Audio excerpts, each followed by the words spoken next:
Hey, how's it going, everybody?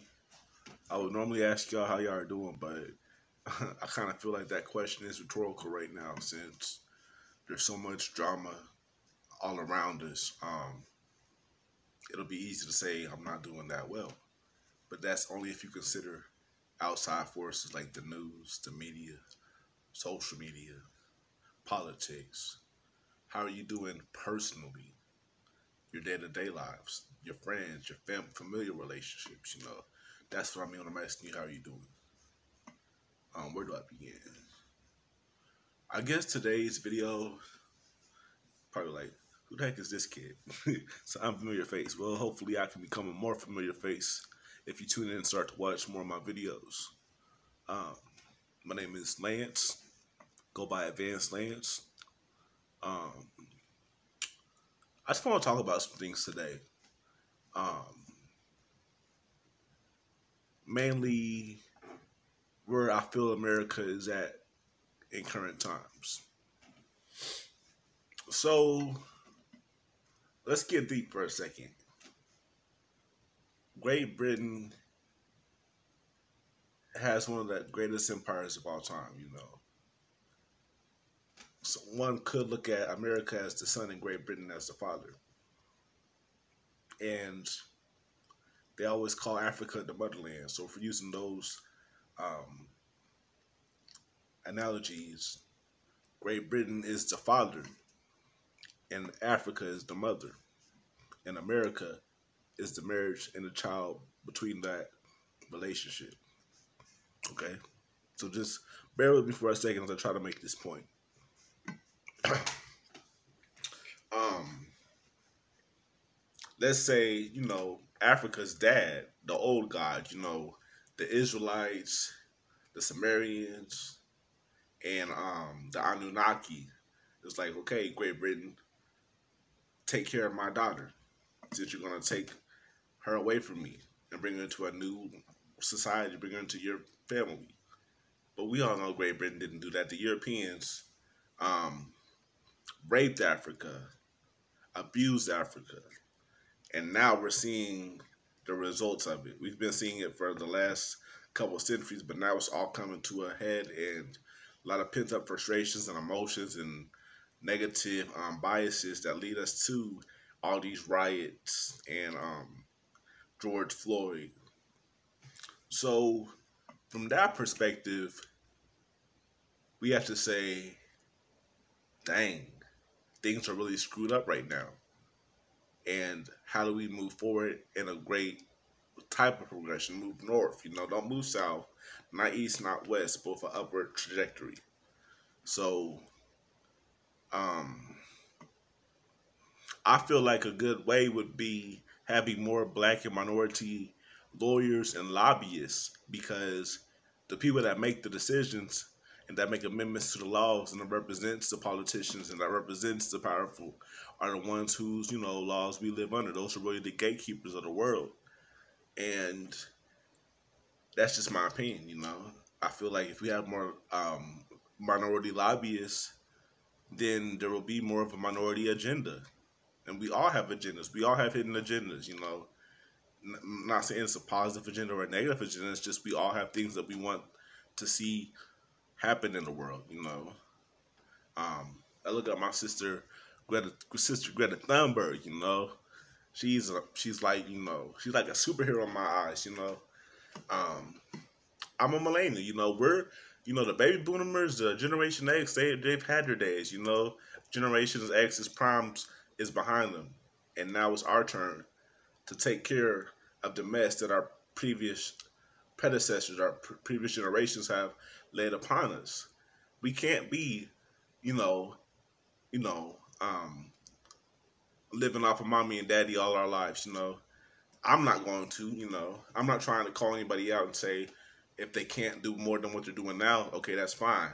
But those of you that can step up, I'm not asking for a revolution like um, Martin or Malcolm or Marcus, or even like Angela Davis for that matter. I'm just asking for you to do your part, like I'm doing my part, to help affect change in our individual lives. It doesn't have to be grand scale. We don't have to. These protests are necessary, and I appreciate them.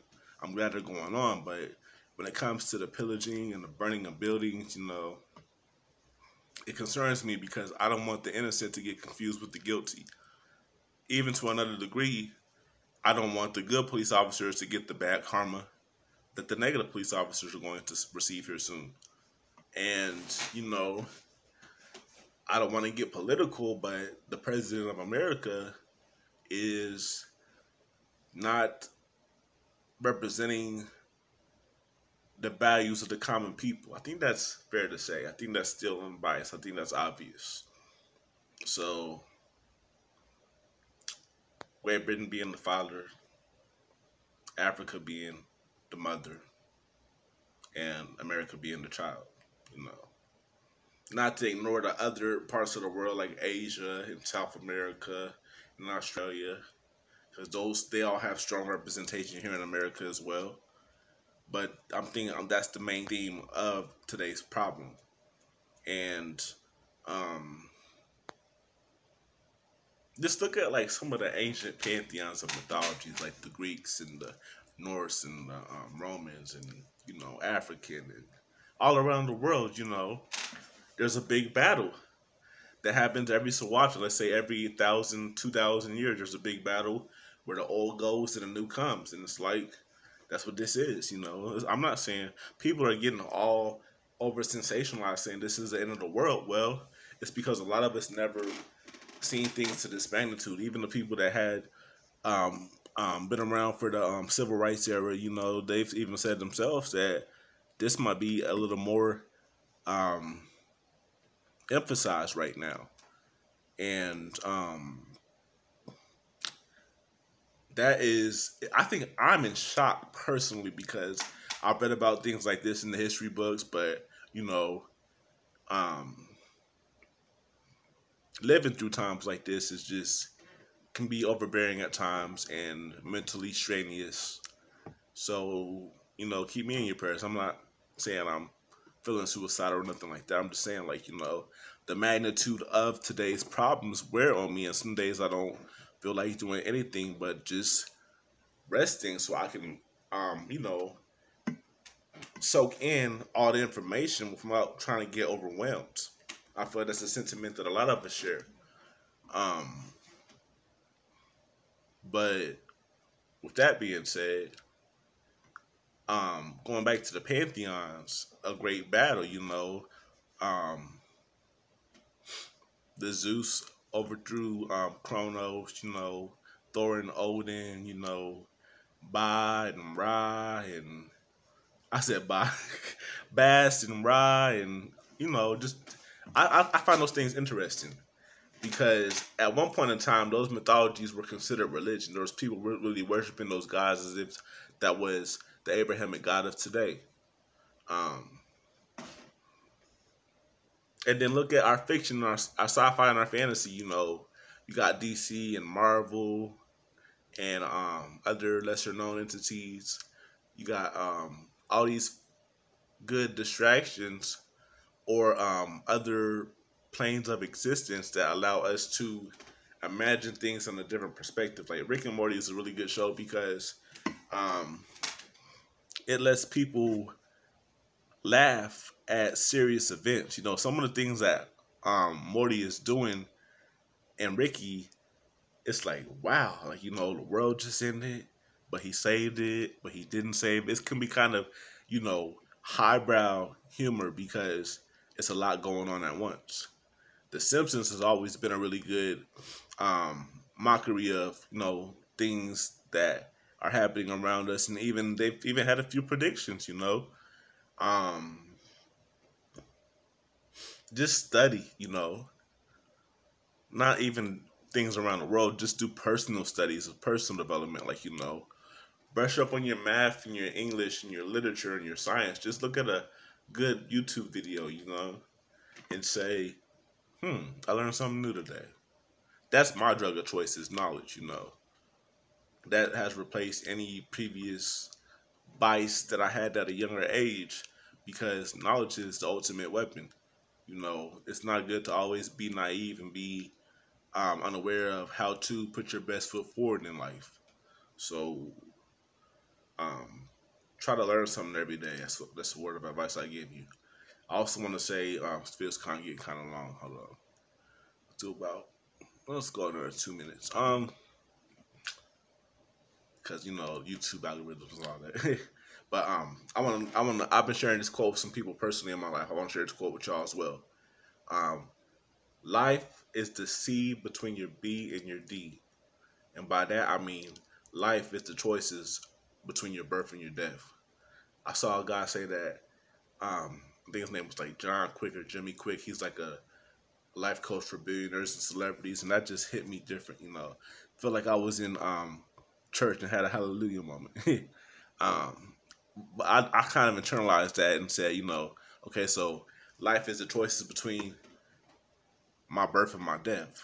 So it made me think, okay, if a person went to the cemetery and saw my tombstone, they would see my birth date and my death date. But you know what the most important part of that tombstone is? The dash in between. We got to do the dash and make our lives meaningful, you know? So don't let times like this discourage you from trying to fulfill your ultimate purposes in life. Some people might be able to become presidents or billionaires or, you know, something symbolizing a superhero to others. But other people, they might just be more the supportive role. They might just be a good teacher that can inspire that person to become what I just aforementioned. And you know, we are all superheroes in our own rights. It's about how do you choose to be able to manifest your power. Are you going to be a superhero or a supervillain? Are you going to be Batman or Lex Luthor? Superman or Thanos? Iron Man? Iron Man or Brainiac? You just got to pick what side of the battle you want to fight on and do everything you can to let your side win. Hopefully you choose to be more good than bad, but nobody's completely perfect. I guess that's all for today, guys. Kind of like a long-winded rant. Kind of let you guys get a little peek of how the inside of my mind works. But yeah, I want to before I wrap this up, I want to share the song I've been working on. Maybe this will help voice out some emotions. It's called "World on Fire." All right, here it goes. Tick, tick, tock. Will this madness ever stop? I look outside my window when the world's on fire. Tick, tick, tock. Tell me your deepest desire. I gained omnipotence, but yet I lost my innocence. You wait on Jesus, but I'm not ready for the end. Yes, I am a saint, but still sometimes I gotta sin. Tick, tick, tock, it's a race up to the top. Do anything for guap, but not much time left on the clock. All right. Hopefully you guys enjoyed that one. It's called World on Fire. All right. Advanced Lance out. Much love, much peace, much prosperity.